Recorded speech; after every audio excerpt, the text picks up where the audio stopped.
আসসালামু আলাইকুম, স্বাগত জানাচ্ছি আরটিভি রাতের সংবাদে। আপনাদের সঙ্গে আছি আমি ফারিয়া শারমিন।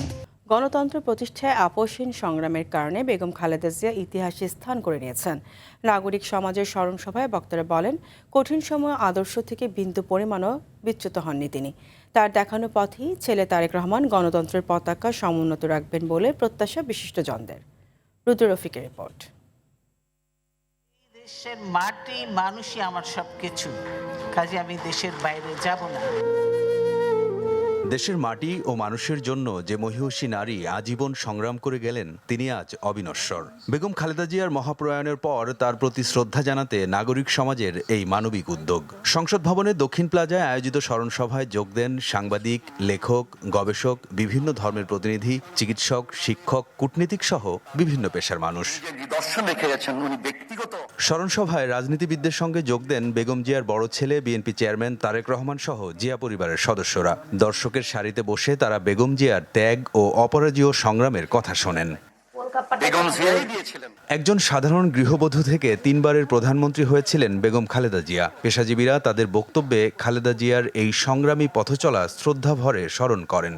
সত্যিকার অর্থে দেশকে ভালোবেসে দেশের গণতন্ত্রকে সমৃদ্ধ করার ক্ষেত্রেও ওনার অবদানকে আমি স্মরণ করি। তিনি কখনোই এই দেশের সাধারণ মানুষের বিপক্ষে গিয়ে দাঁড়ান নাই। লিভার ফাংশন দ্রুত অবনতি ঘটে ওনাকে মৃত্যুর দিকে ঠেলে দিয়েছিল। এটা ওনাকে হত্যা করার সুদূর প্রসারী পরিকল্পনার অংশ ছিল কিনা তা খতিয়ে দেখা প্রয়োজন। বক্তারা বলেন, গণতন্ত্র প্রতিষ্ঠায় বেগম জিয়ার ত্যাগ ইতিহাসের পাতায় লেখা থাকবে সোনার হরফে। আগামী দিনের যে ইতিহাস এই জনপদে সৃষ্টি হবে তার ড্রাইভিং ফোর্স হবেন বেগম খালেদা জিয়া। তার সবচেয়ে বড় গুণ ছিল দেশপ্রেমিক, দেশকে তিনি ভালোবাসেন। 5 আগস্টের পর দেশে গণতন্ত্র প্রতিষ্ঠার সুযোগ নতুন করে ধরা দিলেও তা দেখে যেতে পারলেন না বেগম জিয়া। তারেক রহমানের হাত ধরেই বেগম জিয়ার স্বপ্ন পূরণ হবে বলে প্রত্যাশা বিশিষ্টজনদের। পরামর্শ, দিক নির্দেশনা সম্ভবত সবচেয়ে বেশি প্রয়োজন ছিল, তখনই উনি আমাদের ছেড়ে চলে গেছেন। শহীদ জিয়া এবং বেগম জিয়ার পতাকা তারেক রহমানের হাতে ন্যস্ত হয়েছে। মহান আল্লাহ তাআলার কাছে প্রার্থনা জানাই, তিনি যেন সেই অবিস্মরণীয় পতাকা, সেই শক্তির পতাকা, সেই স্বাধীনতার পতাকা তারেক রহমানকে বহন করবার শক্তি দান করেন। বেগম খালেদা জিয়ার দেশপ্রেম, সাহসিকতা, আপোষহীনতা ও আদর্শের কারণে দেশের মানুষ আজীবন তাকে স্মরণে রাখবে বলে জানান বক্তারা। ওনার অনেক অসাধারণ কিছু বৈশিষ্ট্য ছিল। উনি সৎ ছিলেন, দৃঢ় প্রতিজ্ঞ ছিলেন, আত্মত্যাগী ছিলেন, দেশপ্রেমিক ছিলেন। ওনার মধ্যে রুচির এক অবিস্মরণীয় প্রকাশ ছিল। আলোচনা শেষে বেগম জিয়ার আত্মার মাগফিরাত কামনা এবং দেশ ও জাতির কল্যাণে দোয়া ও মোনাজাত করা হয়। প্রতিষ্ঠা করার জন্য আমাদের সকলকে তৌফিক দান করে দাও। সাবেক প্রধানমন্ত্রী বেগম খালেদা জিয়ার 41 বছরের রাজনৈতিক জীবনের সমাপ্তি ঘটলেও তার রেখে যাওয়া আদর্শ আজও অমলিন। স্মরণ সভায় বক্তারা বলেন, গণতন্ত্র ও মানুষের অধিকার প্রতিষ্ঠায় বেগম জিয়ার অবদান ইতিহাসে স্মরণীয় হয়ে থাকবে। রুদ্র রফিক, আরটিভি, ঢাকা। একজন খালেদা জিয়া ছিলেন বলেই সার্বভৌমত্ব সুরক্ষিত ছিল, এমন মন্তব্য করেছেন বিএনপি সিনিয়র যুগ্ম মহাসচিব রুহুল কবির রিজভী। বলেন, ভারতের ঝাড়খণ্ড থেকে যে বিদ্যুৎ বাংলাদেশে আসছে সেই বিদ্যুৎ প্ল্যান্টটি খোদ ভারত সরকারের পরিকল্পনা মন্ত্রণালয় বাতিল করে দিয়েছিল, কিন্তু ফ্যাসিবাদের সময় প্রকল্পটি বাংলাদেশের রামপালেও বাস্তবায়ন করা হয়েছে। তবে এই ধরনের দেশবিরোধী প্রকল্প বেগম খালেদা জিয়াকে দিয়ে কখনোই করানো সম্ভব হয়নি বলেই তাকে জেলে ঢোকানো হয়েছে। সকালে গুলশানে খালেদা জিয়ার আলোকচিত্র প্রদর্শনীর উদ্বোধনকালে তিনি এসব কথা বলেন। ঝাড়খণ্ডে যে কয়লা পুড়িয়ে যে বিদ্যুৎ তৈরি হচ্ছে, যেটা বাংলাদেশকে দেওয়া হয়েছে, এটা ইন্ডিয়ার প্ল্যানিং কমিশন এটা বাতিল করেছিল। বাংলাদেশের তৎকালীন নতজানু সরকার সেটি করেছে, কিন্তু বেগম জিয়া 2 বার প্রধানমন্ত্রী ছিলেন, তাকে দিয়ে তো এটা করানো সম্ভব হয়নি। তাকে দিয়ে করানো সম্ভব হয়নি বলেই তাকে দীর্ঘ সময় ধরে নির্যাতন ভোগ করতে হয়েছে, কারাগারে থাকতে হয়েছে, এমন অসুস্থ করা যাতে ধীরে ধীরে তিনি মৃত্যুর কোলে ঢলে পড়ে।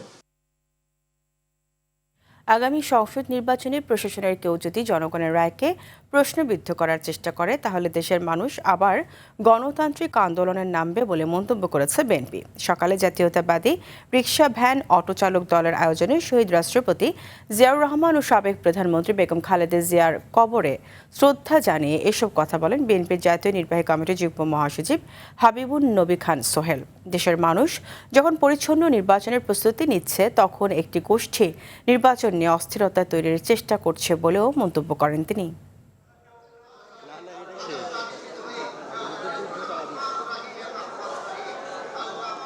নির্বাচনকে সামনে রেখে নানা জোটের ছদ্মাবরণে তারা বাংলাদেশের রাজনৈতিক পরিস্থিতিকে অস্থির করতে চাচ্ছেন। আবারও কোনো গোষ্ঠী প্রশাসনের ভিতরে বা বাইরে এই নির্বাচনকে প্রশ্নবিদ্ধ করবার জন্যে, জনগণের রায়কে ভিন্ন খাতে প্রবাহিত করবার জন্যে কোনো রকম ষড়যন্ত্রে লিপ্ত হয়, শহীদ জিয়ার সৈনিকরা প্রয়োজনে সেই আন্দোলনকে আবারও মাঠে নিয়ে আসবে। ত্রয়োদশ জাতীয় সংসদ নির্বাচনে এখন পর্যন্ত 15টি আসনে বিএনপির কাছ থেকে ছাড় পেয়েছে কয়েকটি রাজনৈতিক দল। এমন ছাড়ে সন্তুষ্ট নন যুগপৎ আন্দোলনের অংশ নেয়া দলগুলো। এর মধ্যে বেশিরভাগ আসনে বিএনপির বিদ্রোহীদের নিয়ে বিব্রত শরিক দলের প্রার্থীরা। তবে বিএনপির আশা মনোনয়ন প্রত্যাহারের শেষ দিনের আগেই সব শঙ্কা কেটে যাবে। রিপোর্ট করছেন জাহিদ রহমান। 12 ফেব্রুয়ারি অনুষ্ঠিত হতে যাওয়া ত্রয়োদশ জাতীয় সংসদ নির্বাচনে বিএনপি আনুষ্ঠানিকভাবে এখন পর্যন্ত 15টি আসনে ছেড়ে দিয়েছে শরিক দলগুলোর জন্য। এর মধ্যে জমিয়তে উলামা ইসলামের একাংশকে 4টি, গণতন্ত্র মঞ্চকে 3টি, জাতীয় সমমনা জোটকে 1টি, গণ অধিকার পরিষদকে 1টি ও নাজিউর রহমান মঞ্জুর জাপার আরেক অংশকে 1টি আসন ছেড়ে দিয়েছে বিএনপি। এদিকে কৌশল অবলম্বন করে বিএনপিতে যোগ দিয়ে ধানের শীষ প্রতীকে লড়াই করছেন আরও 4 জন। তবে কেন্দ্র থেকে ছাড় দিলেও নির্দেশনা অমান্য করে শরিকদের আসন থেকে মনোনয়নের অপেক্ষায় থাকা স্থানীয় বিএনপি নেতাদের অনেকে হয়েছেন স্বতন্ত্র প্রার্থী। এসব ঘটনায় দল থেকে বহিষ্কার করা হয়েছে 9 জনকে। তবে এটি সমাধান নয় বলছে শরিক দলগুলো। কিন্তু যাদেরকে সমর্থন জোটের পক্ষ থেকে দেওয়া হলো তারা তো তাদের কাঙ্ক্ষিত ভোট পাবেন না, কারণ বিদ্রোহী প্রার্থীর পক্ষে ভোট যাবে। গ্রাম এলাকাতে কি হয়, ওরা মার্কা বোঝে।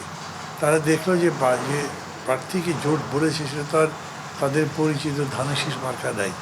আবার যিনি দাঁড়িয়েছে তিনিও ধানের শীষ মার্কা না থাকলেও তিনি ধানের শীষের পক্ষে বলবেন সরাসরি, এতে ভোটের উপরে প্রভাব পড়বে।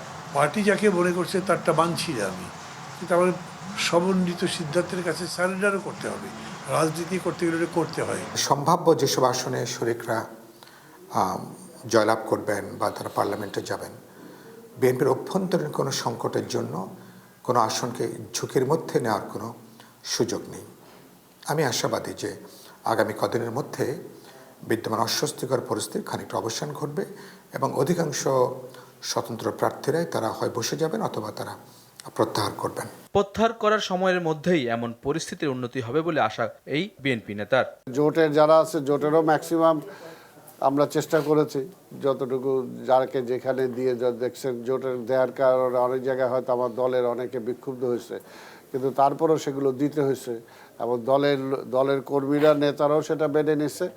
এবং যদি কারো মনে কষ্ট থাকে তাহলে সেটা দেশের বৃহত্তর স্বার্থে, কারণ আমরা তো বলেছি সবচেয়ে বড় হলো দেশ, তারপরে হলো দল, তারপরে হলো ব্যক্তি। যুগপৎ আন্দোলনের শরিক ও সমমনা দলগুলোর মনে রাজনৈতিক ঐক্যের টানাপোড়েনের শঙ্কা থাকলেও ঐক্য ধরে রাখতে বিএনপির সর্বোচ্চ প্রচেষ্টা রয়েছে বলেও জানিয়েছেন দলটির নীতি নির্ধারকরা।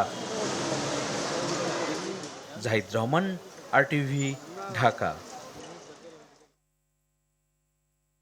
ইসলামের পথ থেকে সরে গেছে জামায়াত, তাই ইসলামী আন্দোলনও জোট থেকে বেরিয়ে গেছে বলে মন্তব্য করেছেন দলটির যুগ্ম মহাসচিব ও মুখপাত্র গাজী আতাউর রহমান। বলেন, ইসলামী আদর্শ থেকে বিচ্যুতি ঘটেছে জামায়াত ইসলামীর, তাই তাদের সাথে ঐক্য না করে এককভাবে 268 আসনে নির্বাচন করার ঘোষণা দেন দলটি। তবে জামায়াতের বিরুদ্ধে শরিয়া আইন চালুর অভিযোগকে বিভ্রান্তিকর উল্লেখ করে দলটির সহকারী সেক্রেটারি জেনারেল অ্যাডভোকেট এহসানুল মাহবুব জুবায়ের জানান, এটি কোনো আনুষ্ঠানিক জোট ছিল না। আরও জানাচ্ছেন বিপুল দেব রায়। রাজনীতি এই যেন দাবার চালকেও হার মানায়, তাই তো রাজনীতির শেষ বলে কিছু নেই বলে হরহামেশা মন্তব্য করেন রাজনীতিবিদরা। সম্প্রতি সময়ে দেশের রাজনীতি অঙ্গনে চলছে জোটবদ্ধ হয়ে নির্বাচনে যাওয়ার হাওয়া। তাই তো বিএনপি ও জামায়াতের মতো বড় দলগুলো ছুটছে নানা জোটে অটুট থাকতে। তবে বিএনপি জোটগতভাবে এগুলো জামায়াত সহ ইসলামী দলগুলোর জোটে জট লেগেছে। শুক্রবার বিকেলে সংবাদ সম্মেলনে 11 দলীয় জোট থেকে বের হয়ে একক নির্বাচনে যাওয়ার ঘোষণা দেন ইসলামী আন্দোলন বাংলাদেশের সিনিয়র যুগ্ম মহাসচিব গাজী আতাউর রহমান। বলেন, জামাত ইসলামী তার ইসলামী আদর্শ থেকে সরে গেছে, তাই একক নির্বাচনের ঘোষণা দেন দলটি। প্রধান যে রাজনৈতিক শক্তি আমাদের সহযোগী শক্তি ছিলেন, তারা যখন নাকি বলছেন যে না, তারা সে আল্লাহর আইনের পথে চলবেন না, বরং প্রচলিত আইনেই তারা রাষ্ট্র পরিচালনা করবেন, তখন আমরা তাদের সহযোগী হওয়ার জন্য আমরা প্রস্তুত নই। 268 জন সংসদ সদস্য প্রার্থী এখনো পর্যন্ত মাঠে কাজ করছেন।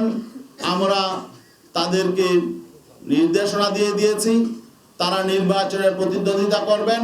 তবে ইসলামী আন্দোলনের বক্তব্য বিভ্রান্তিকর জানিয়ে জামায়াতে ইসলামীর সহকারী সেক্রেটারি জেনারেল ও মিডিয়া বিভাগের প্রধান অ্যাডভোকেট এহসানুল মাহবুব জুবায়ের জানান, ইসলামী আন্দোলন জোট থেকে সরে দাঁড়ালেও আলোচনার পথ এখনো খোলা আছে। যে আমরা তাদের জন্য আলোচনা সাপেক্ষে সব দল একসাথে আলোচনা করি, এই আসনগুলো রাখা হয়েছিল তাদের জন্য। যদি আসেন তো আলহামদুলিল্লাহ, যদি না আসেন তাহলে জোট সিদ্ধান্ত নেবে। তিনি আরো বলেন, গত 16 বছরের ক্ষতি কাটিয়ে নতুন বাংলাদেশ গড়ার চ্যালেঞ্জ সম্মিলিতভাবে মোকাবিলা করতে হবে। সিদ্ধান্ত নেবেন। বিপুল দেবরাই, RTV, ঢাকা। রাজধানীর উত্তরায় 7তলা ভবনে আগুনে একই পরিবারের 3 জন সহ মোট 6 জন নিহত হয়েছেন। সকালে উত্তরার 11 নম্বর সেক্টরের 18 নম্বর সড়কের বাড়িটির 2য় তলায় এই অগ্নিকাণ্ডের ঘটনা ঘটে। ফায়ার সার্ভিসের 4টি ইউনিটের 2 ঘন্টার চেষ্টায় আগুন নিয়ন্ত্রণে আসে। এই ঘটনায় আহত 8 জনকে রাজধানীর বিভিন্ন হাসপাতালে ভর্তি করা হয়। আলমান খানের সহযোগিতায় আরও জানাচ্ছেন শাকিলা করিম। শুক্রবার সকাল 8টার দিকে উত্তরার 11 নম্বর সেক্টরের 18 নম্বর সড়কের ভবনে আগুন লাগার খবর পায় ফায়ার সার্ভিস। দ্রুত ছড়িয়ে পড়া আগুন ফায়ার সার্ভিসের 4টি ইউনিটের 2 ঘন্টার চেষ্টায় নিয়ন্ত্রণে আসে। ভবন থেকে 14 জনকে গুরুতর আহত অবস্থায় উদ্ধার করে ফায়ার সার্ভিস। ফায়ার সার্ভিসের লোকজনকে রিকোয়েস্ট করছেন এবং ওনারা ফায়ার সার্ভিসের লোকজন শুধু আমাদেরকে না, বাকি যারা ছিল তাদের সবাইকে উদ্ধার করছে। প্রত্যেকটা রুম তারা চেক করছে। কিন্তু এইভাবে দোতলা 3তলা আগুন লাগে 4তলাও মারা যাবে, এটা আমি কোনোভাবেই আমার কল্পনা তো আসে না। উপর থেকে একটা মহিলা আপনার আত্রা কালা হয়ে গেছে, হ্যাঁ, খালি চাপ করতেছে, ঠিক আছে। আর উপরে কোনো লোকজন দেখছি না, খালি ওই মহিলারই দেখছি। হাসপাতালে নেওয়ার পর কর্তব্যরত চিকিৎসক 6 জনকে মৃত ঘোষণা করেন। অতিরিক্ত ধোঁয়ায় শ্বাসনালী বন্ধ হয়ে তাদের মৃত্যু হয়। একে একে নিভে যায় SKS ফার্মাসিউটিক্যালসের কর্মরত কাজী ফজলে রাব্বি, তার স্ত্রী সুবর্ণা ও 2 বছরের শিশু রিশানের প্রাণ। আরেক ছেলে ফায়াজ নানির বাসায় থাকায় বেঁচে যায়। বাকি নিহতরা হলেন রোদেলা আক্তার, মোহাম্মদ হারিস ও মোহাম্মদ রাহাব। উত্তরা পশ্চিম থানার ওসি জানান, গ্যাস সিলিন্ডার বা বৈদ্যুতিক শর্ট সার্কিট থেকে আগুনের সূত্রপাত বলে প্রাথমিকভাবে ধারণা করা হচ্ছে। দোতলার রান্নাঘর থেকে আমরা আগুন লেগেছে বলে প্রাথমিকভাবে জানতে পারি। এটি আরো তদন্তের বিষয়। এটি হয়তো গ্যাস থেকেও হতে পারে অথবা বৈদ্যুতিক শর্ট সার্কিট থেকে বা অন্য কোনো উৎস থেকে হতে পারে। এটি তদন্তের বিষয়, আমরা তদন্ত করলে পরে জানতে পারবো। আগুন লাগার কারণ ও ক্ষতির পরিমাণ জানায়নি ফায়ার সার্ভিস। তদন্ত শেষে জানানো হবে বলে জানিয়েছে সংস্থাটি। শাকিলা করিম, RTV, ঢাকা। শুধুমাত্র চাঁদাবাজির কারণে রাজধানীর কারওয়ান বাজারে শাকসবজি সহ প্রায় প্রতিটি পণ্যের দাম বেড়ে যায় কেজি প্রতি 5 থেকে 30 টাকা পর্যন্ত। দোকান সহ ব্যবসা হারানোর ভয়ে মুখ খুলতে চান না ব্যবসায়ীরা, যার বলি হয় বাজার করতে আসা ক্রেতারা। তবে গোপনে অনেকেই জানান 5 আগস্টের পরে চাঁদাবাজ বদল হওয়ায় বেড়েছে চাঁদার টাকার পরিমাণও। এরই মধ্যে চাঁদাবাজ চক্রের বিরুদ্ধে মামলা করেছেন ব্যবসায়ীরা। মেহেদী হাসান সুজনের ক্যামেরায় দেখুন AR বাদলের ধারাবাহিকের আজ শেষ পর্ব। রাজধানীর কারওয়ান বাজারে মূল শেডের বাইরেও রাস্তা জুড়েই বাজার, খালি নেই 1 ইঞ্চি জায়গা। প্রসিদ্ধ নিত্যপণ্যের এ বাজারে চাঁদাবাজদের নজর শকুনের চেয়েও তীক্ষ্ণ। 5 আগস্টের পরে মাত্রা বেড়েছে চাঁদাবাজির রেটে। চক্রটি এতটা ভয়ঙ্কর ও শক্তিশালী যে প্রাণের ভয়ে ও জীবিকা নির্বাহের জন্য কেউ এখানে প্রকাশ্যে মুখ খোলার সাহস করে না।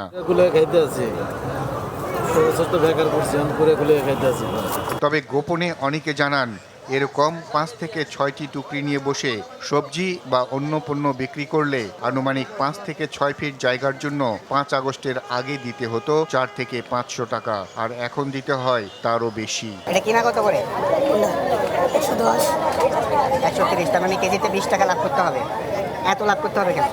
10 টাকা করে তো একটা দোকান ভাড়া আছে কত 700, এরপরে যেটা ভাতে একটা 10 টাকা 700 বলতে এটা ভাড়া 700, এই জায়গার ভাড়া একদিনে এই ভাতের ভাড়া আছে 5 টাকা লাগালে 50 টাকা। 700 টাকা কে নেয়? 700 টাকা কে নেয়? টাকা দিতে হবে, টাকা ভাড়ার টাকা মানুষে নেয়, ভাড়ায় যার জায়গায় জায়গা তো সরকারি। কোন কি কম হইতে গেলে আমি বুঝি সরকারি না, আগে দিতে কত, আগে দিতে কত। এ কারণে প্রতি কেজি সবজির দাম বেড়ে যায় ব্যাপক হারে। 100 টাকা কেজি কিনছো, 30 টাকা করে লাভ করতে হচ্ছে। যদি হলো চাঁদা না দিতে হতো তাহলে কত করে বেচা যায়? 110 কেজিতে 20 টাকা কমে যেত। এই তো 20-10 পলির খরচ আছে, হাজিরা খরচ আছে না। এসব অপরাধীদের বিরুদ্ধে ঐক্যবদ্ধভাবে সোচ্চার হওয়ার পাশাপাশি কঠোর শাস্তির দাবি জানান সবাই। 2024 সাল আগে 500 টাকা আগে 500 টাকা আগে মনে হয় না এই দোকান থেকে 400 টাকা 400 এ আর বাদল, RTV, ঢাকা। ছুটির দিনে জমজমাট 30তম ঢাকা আন্তর্জাতিক বাণিজ্য মেলা। সাপ্তাহিক ছুটির দিনে ক্রেতা দর্শনার্থীদের ভিড় ছিল চোখে পড়ার মতো। বিক্রি বাড়ে খুশি বিক্রেতারা, তবে পণ্যের দাম নিয়ে ক্রেতারা দিচ্ছেন মিশ্র প্রতিক্রিয়া। মেলায় আগত দর্শনার্থীদের জন্য বিভিন্ন আকর্ষণীয় প্যাকেজে সাশ্রয় মূল্যে মাস্ক সহ অন্যান্য পণ্য কেনার পাশাপাশি থাকছে অনেক আকর্ষণীয় গিফট জেতার সুযোগ। রাকিব হাসানের রিপোর্ট, জানাচ্ছেন মোহাম্মদ সায়েম। সকাল থেকেই বাণিজ্য মেলায় আসছেন ক্রেতা ও দর্শনার্থীরা। মেলার 13তম দিন শুক্রবার সকাল থেকেই আসতে শুরু করেছেন ক্রেতা ও দর্শনার্থীরা। সাপ্তাহিক ছুটির দিন হওয়ায় পরিবার পরিজন বন্ধু বান্ধবদের নিয়ে দূর দূরান্ত থেকে মেলায় আসছেন সবাই। বিভিন্ন প্যাভিলিয়ন ও স্টল ঘুরে ঘুরে দেখছেন তারা।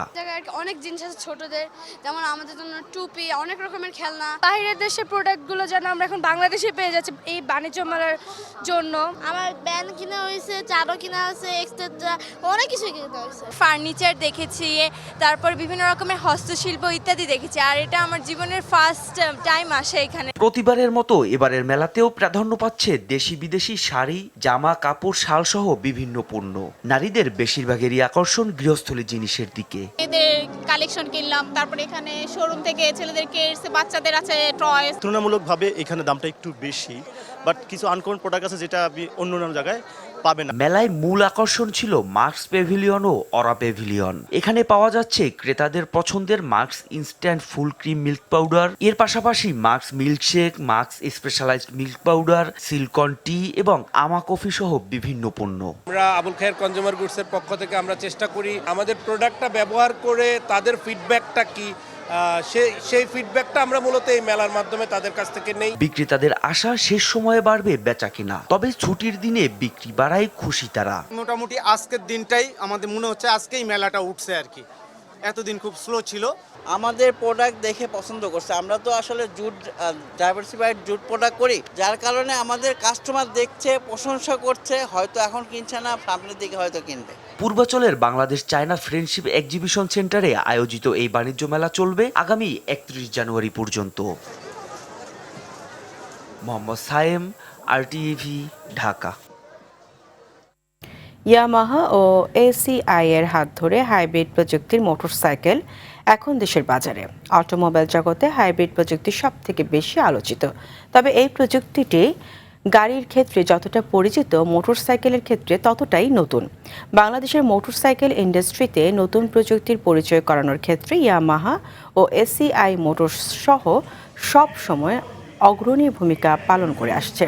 এরই ধারাবাহিকতায় শুক্রবার রাজধানীর একটি হোটেলে ইয়ামাহা বাংলাদেশের একমাত্র পরিবেশক ACI মোটরস ঘোষণা দেয় ইয়ামাহার অত্যাধুনিক প্রযুক্তির FZS হাইব্রিড বাজারে আনার। অনেকদিন থেকে উচ্চ প্রযুক্তির মোটরসাইকেল নিয়ে বাইক অনুরাগীদের মধ্যে চলছিল নানা জল্পনা কল্পনা। বাইক প্রেমীদের কাছে এই বাইকটির বিশেষ চাহিদাও রয়েছে। ইরানে চলমান সরকার বিরোধী বিক্ষোভে অংশ নিয়ে গ্রেফতার 800 বিক্ষোভকারীর ফাঁসি স্থগিত করা হয়েছে বলে দাবি করছে যুক্তরাষ্ট্র। বুধবার হোয়াইট হাউসে আয়োজিত এক ব্রিফিংয়ে বিষয়টি নিশ্চিত করেছেন যুক্তরাষ্ট্রের প্রেসিডেন্ট ডোনাল্ড ট্রাম্পের press secretary Karoline Leavitt. President Donald Trump ও মধ্যপ্রাচ্যের উপসাগরীয় অঞ্চলের মিত্রদের চাপের জেরে দেশটির সরকার এই পদক্ষেপ নিয়েছে বলে ব্রিফিংয়ে জানানো হয়। তবে ফাঁসির বিষয়টি অস্বীকার করেছে ইরান সরকার। যুক্তরাষ্ট্রের প্রেসিডেন্ট ডোনাল্ড ট্রাম্পকে নিজের নোবেল শান্তি পুরস্কারের পদক উপহার দিয়েছেন ভেনেজুয়েলার বিরোধী নেতা মারিয়া করিনা মাচাদো। বৃহস্পতিবার হোয়াইট হাউসে তিনি ট্রাম্পের সঙ্গে সাক্ষাৎ শেষে একথা জানান। পদক পাওয়ার এমন ঘটনাকে পারস্পরিক শ্রদ্ধার চমৎকার নিদর্শন বলে উল্লেখ করেন ট্রাম্প। এদিকে নোবেল কমিটি গত সপ্তাহে এক বিবৃতিতে জানায় নোবেল পুরস্কার হস্তান্তরযোগ্য নয়। এছাড়া সফরে মাচাদো ওয়াশিংটনে কংগ্রেসে ও মার্কিন সিনেটরদের সঙ্গে বৈঠক করেন। এ সময় তিনি ভেনেজুয়েলার ভারপ্রাপ্ত প্রেসিডেন্ট দেলসি রদ্রিগেজ সরকারকে সমর্থন দেয়া না দেওয়ার ব্যাপারে যুক্তরাষ্ট্রের সাথে আলোচনা করেছেন বলে ধারণা করা হচ্ছে। রাতের সংবাদ এ পর্যন্তই। মধ্যরাতের সংবাদ রাত 1টায় দেখার আমন্ত্রণ রইল। ধন্যবাদ সবাইকে।